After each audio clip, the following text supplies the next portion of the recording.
sovereignty and Western values. Here's why the conflict has extended beyond the two countries' borders to involve the Soviet Union, also known as the USSR, was once a socialist nation that included Russia, Ukraine, and 13 other states. It was the largest country in the world at the time, and its people spoke over 130 languages. From the 1940s to the 1990s, the USSR and the US and their allies became locked in what became known as the Cold War, a long, tense conflict for world dominance between capitalism in the West and communism in the East. NATO, the North Atlantic Treaty Organization, was created during this time to provide collective security against the Soviet Union.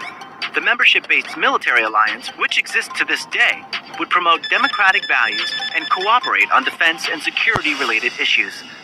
During this period, the Soviet economy, military, and government was faltering.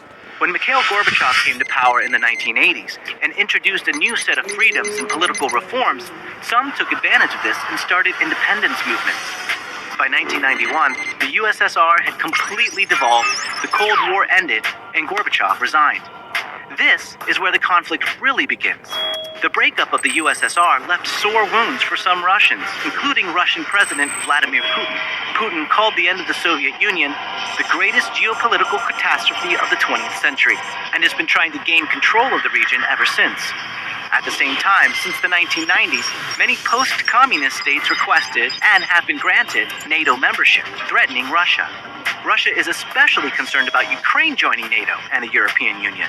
Ukraine shares many cultural similarities with Russia, especially in the eastern and southern regions which are Russian-speaking. Putin has argued that Ukraine unfairly inherited historic parts of Russia during the demise of the Soviet Union. In 2014, Russia illegally annexed Crimea. In that same year, separatists, backed by Russia, took control of an eastern region known as Donbass. Russia has been giving these separatist forces military support and financial aid ever since. Its goal: weaken Ukraine and slow the country's tilt toward the West. Ukraine wants to keep its independence and sovereignty, and the U.S. has been trying to support that. Since 2014, it's committed more than $5.4 billion in total assistance to Ukraine, in both security and non-security aid.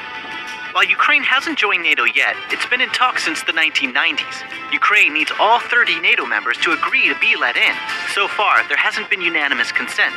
The reasons vary from not wanting to upset Russia to believing Ukraine